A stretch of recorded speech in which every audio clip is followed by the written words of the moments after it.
had really bad anxiety growing up.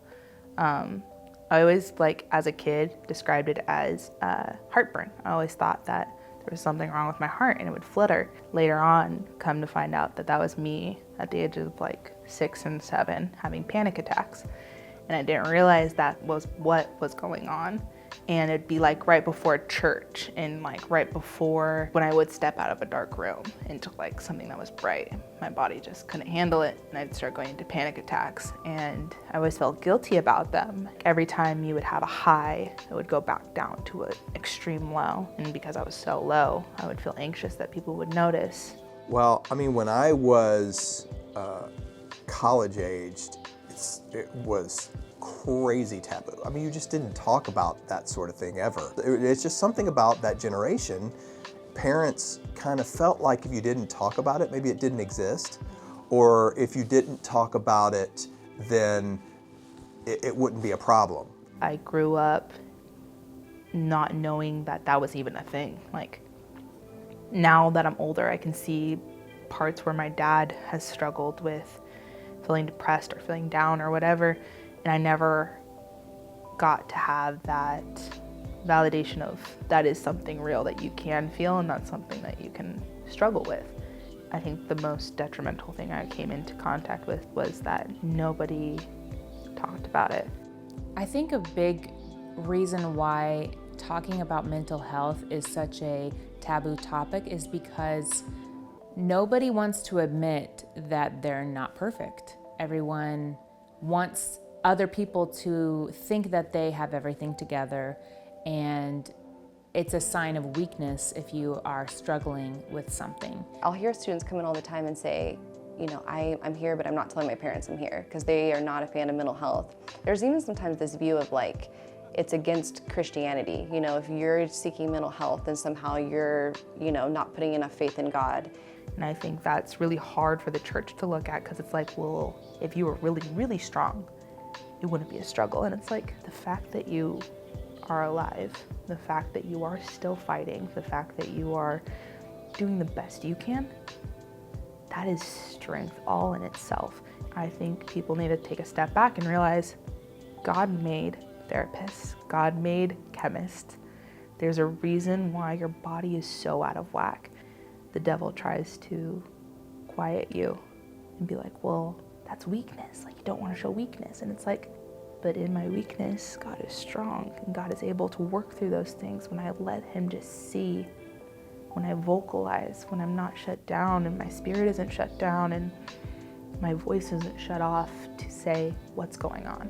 And I think if the church would open up that revenue of get help and then let us as a church build you up as you go, I think that would help not only kill a subject that is very taboo, because nobody wants to be weak, but it would also increase the church in so many ways because people won't be stuck in this dark place that they think they're all alone in.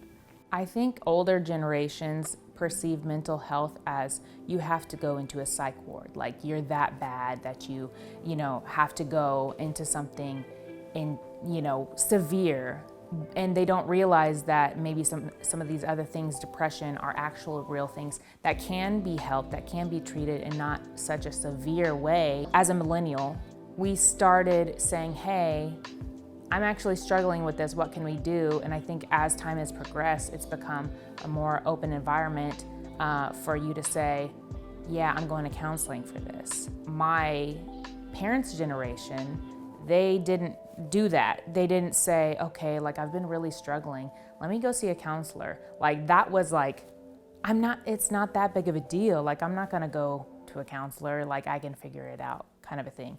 Counseling has evolved a lot. Counseling is not very old as a profession. So if you look back to the beginning stages of it, it was more like Freud and everyone, if you came to counseling, he was going to bring out that you were some sort of sexual deviant or something crazy. And so I think there's some type of an understanding that needs to come that, that counseling has evolved as a profession. And so, people's views of counseling kind of need to evolve so they're not so taboo anymore. I think the point is that you need to be open enough to at least acknowledge that yes, I'm depressed. Yes, I've got this problem or that problem. You need to be open enough to at least acknowledge it so you can move in the direction that it helps you. I think people really have to be conscious of the fact that it can look so deceiving.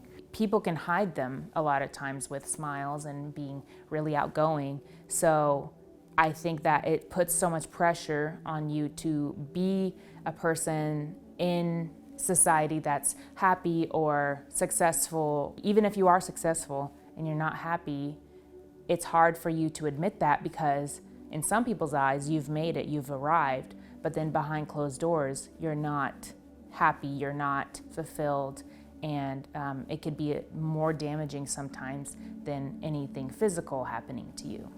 And I think something with depression and anxiety, it kind of separates you from what reality is. It amps up things that aren't really amped up, and it demeans things that probably should be a lot more important to you. I know when I was in school and I was really depressed, I would closet everything. I was very outgoing, and I was so outward, almost manic. I needed people to see a happy energy in an outgoing and crazy energy. But I would go back to my room and be struggling with self-harm and depression and anxiety all day. I would get to my homework and I would have breakdowns because I strained myself so much to make an image and an idea and a thought of who I was that I tanked my chances of having energy for other things. I would put myself in positions that I knew I wasn't safe in because I wanted to prove that I was happy and that I was comfortable with whatever. And I was the girl that could just go and hang out with whoever and party however and have any friend and any guy friend, any girl hang out, and I was just down. I tried to build them up so they would give me some kind of energy that I was like, all right, well, I'm okay. Well, they like me. As long as I say life is good, as long as I pretend like we're not financially struggling, as long as I pretend that my legs aren't burning because there's cuts all over. And I think it got to a point where pretending just wasn't good enough, and pretending to be happy wasn't good enough. And it drove me over the edge to where I had to have people mandate me and force me to be like, hey, so there's something wrong with you and we're gonna help you. I remember sitting and just being like, how dare you people try and tell me that there's something wrong with me? My daddy tells me I'm perfect. Like that mindset of, well, everybody loves me. Everybody knows I'm happy. One of the most important things that a person that is struggling with mental health is a support group, a support system, whether that is a friend, family members. It doesn't have to be all of the above. It really means a lot to the people that are struggling because a lot of it has to do with loneliness. A lot of it has to do with me not feeling loved. So having a support system that is there for you no matter what, that checks up on you, that's a huge thing that is beneficial to people that are struggling. I think there's part of people that are depressed or have anxiety or depression that they just want to be pulled out of this reality of I'm broken. And I think once they find people that are walking in a consistency of I am here for you and I will not judge you, I think that's a place where a lot of people are able to grow and to seek out help and to open up about the things that are really hurting them. If I didn't have my rugby team at ORU that completely accepted me and loved me, I would have never told my coach about the guy who raped me. Never. I would have kept it to myself. I would have been completely quiet. I would have believed the people who were there that night that told me that it was my fault, that I was just out of control and I was manic. And there was no way for anybody to tell what I wanted. I was with people who are consistently loving on me and supporting healthy decisions, like working out, waking up early, eating, because I wasn't eating.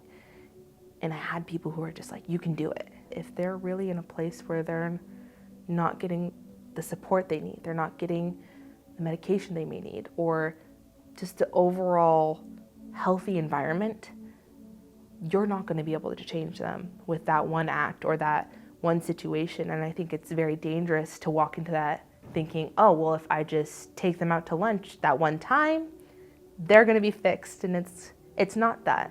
And I think People get bitter at people that are in mental health because they're not healing at the time rate you believe that they should be healing at. The way somebody else heals is not going to be the way I heal. My dad didn't need medication. I did. I got to have the opportunity to be sedated and put into a place of restart and then build my way out of it. It started with heavy medication to the point where I lost memory. Like, I don't have an entire semester worth of memories. But then after I got out of school and I was trying to do my best to get out of it, I was put on lower medications and I was able to build my way out of it and slowly and surely be weaned off of it. And I was taught in those times to seek healthier coping instead of feeling like I had to be in a relationship to be happy, pushing to work out, talking to a therapist at least once a week, working, feeling like I have purpose and moving towards something. That was my way of healing. It wasn't my dad's way of healing, but that was my way of healing. I think that really helped me to just take accountability for my actions. Because I think people forget that in these times when you are hurting and you are going through things and you're choosing these things to cope that aren't the best things, you are hurting yourself. And I think that's somewhere that we forget, that we have to actually forgive ourselves. Be like, I forgive myself for whatever may have happened. And I'm okay with what happened. And from this moment on, things are going to be different. And I think once people are able to find who they are, whether it be in Christ or if you don't believe in God, or if you find a peace inside of you where you're like, this is me, strive and go after protecting that part of you with all your being. Because that's the part that matters the most, is finding who you are and loving that part of you and validating that part of you as much as possible. And seeking help where there is help to be had. You will enjoy life so much better if you deal with the things that's going on mentally.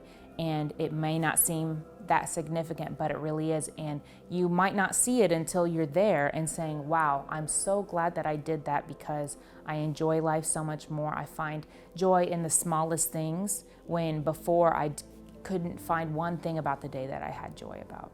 You are not your trauma.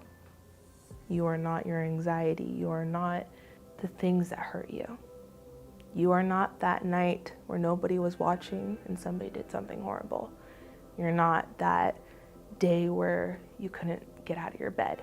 You're not that moment where everything went south. You are able to come out of it.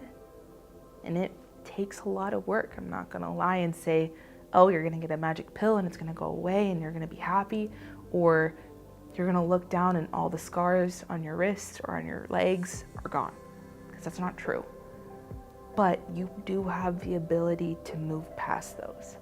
You have the ability to look down at them and be inspired that that was a day that I made it. It may not look like I made it, but I did. I'm here today. That was a bad moment. It wasn't a bad life. Growth is possible. You're not stuck. It may feel like you're stuck, but you're not. And seek out the people who have the skills to help you. Do all that you can to find people who will support you being healthy. Whatever it is you have to do to be healthy and to be in a spot where you're able to take care of you, that is the most important thing. And that's the thing that you should strive for. Not perfection, but growth in any way you can. You as a person that wants to be there and help, you have to realize they're not going to heal on your schedule. They're going to heal on their own. And you are there to be a light. You're not there to redecorate the whole room. You're there to be a light, and that's it. And I think that is something that as a whole we should look at and be mindful of, that we're there to be a light to a person who's in darkness, and we're not there to fix the whole house. They have to be at a place that they're ready for each room to be fixed.